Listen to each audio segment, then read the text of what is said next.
Hi everyone, Grant for the Flame Learning channel. With the arrival of the Flame 2022.2 update, there have been significant enhancements to the curves within the MasterGrade.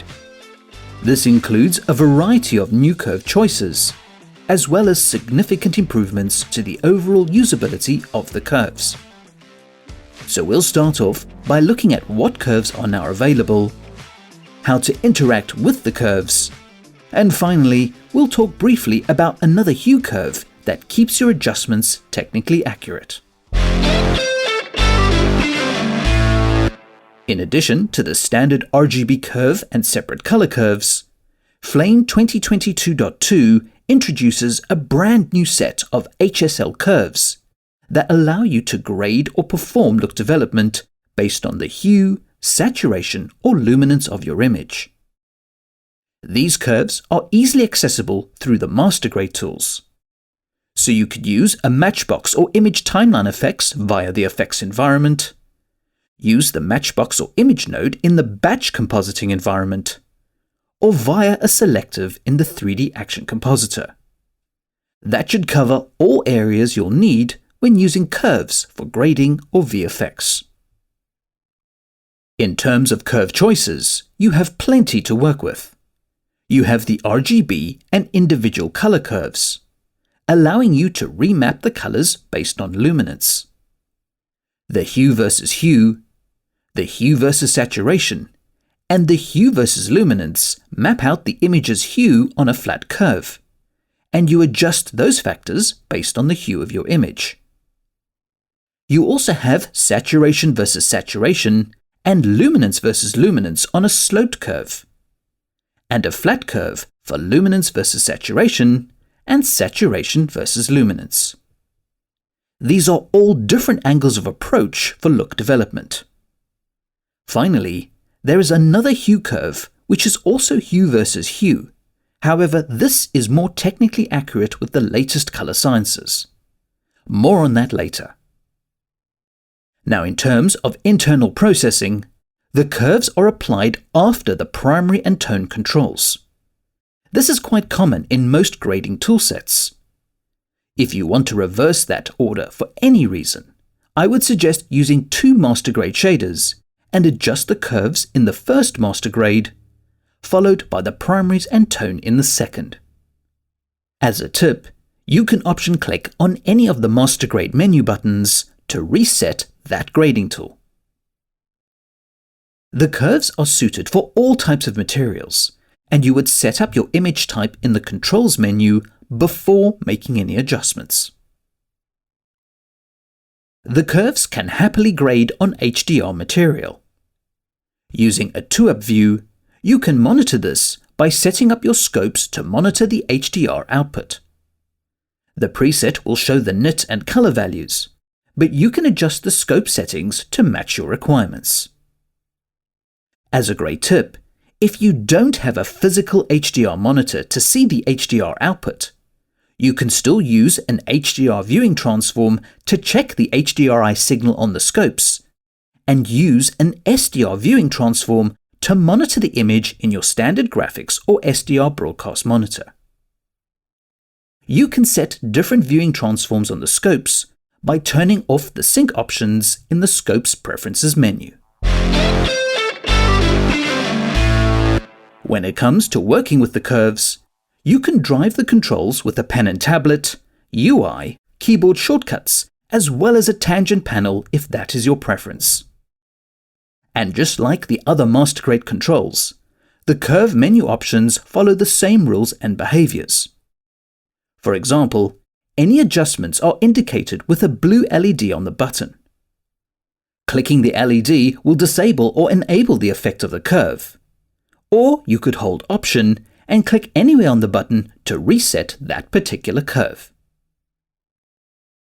The curve reset options are also available as buttons and context menu options in each of the curve controls. Now, if you need to work closer in the curves, you can zoom in and out like any graph editor. But you can also expand the curves editor into a larger floating window and place it where you like.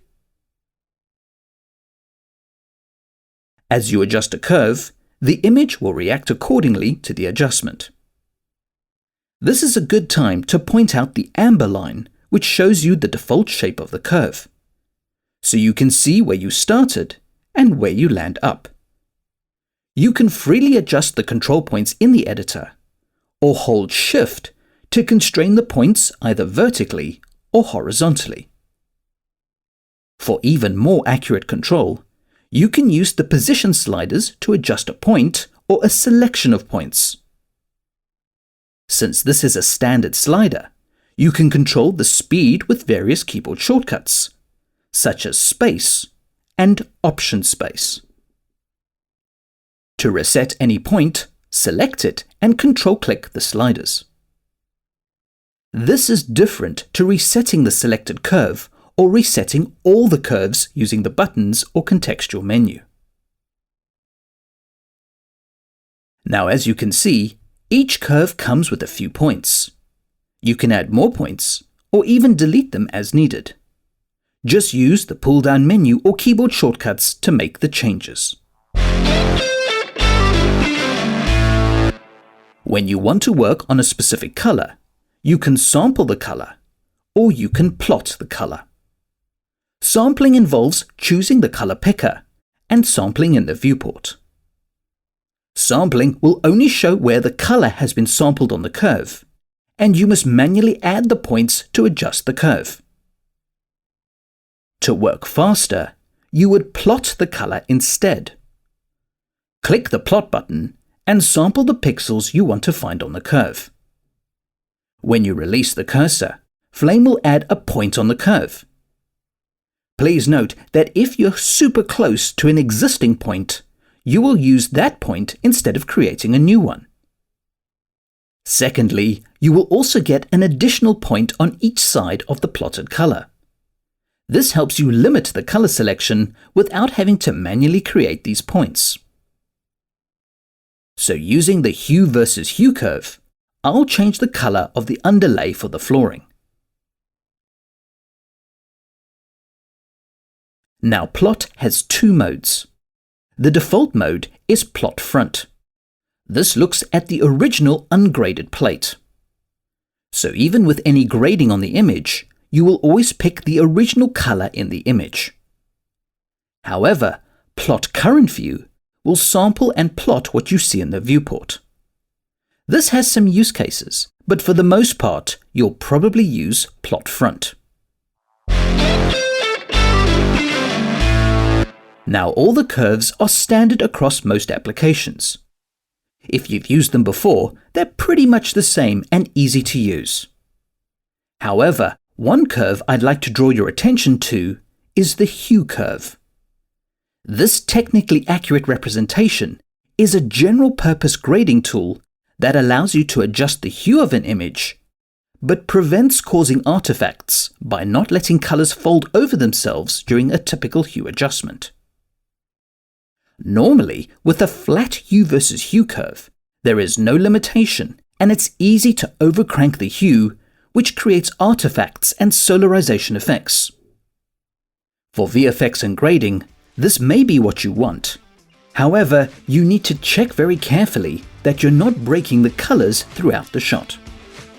So the diagonal nature of the hue curve gives you a better representation of the hue mapping, which you don't usually get with a flat curve, and it's constrained to prevent overlapping colors that cause typical artifacts. Please subscribe to the Flame Learning channel and click the bell to be notified for future videos. Comments, feedback and suggestions are always welcome and appreciated. And thanks for watching.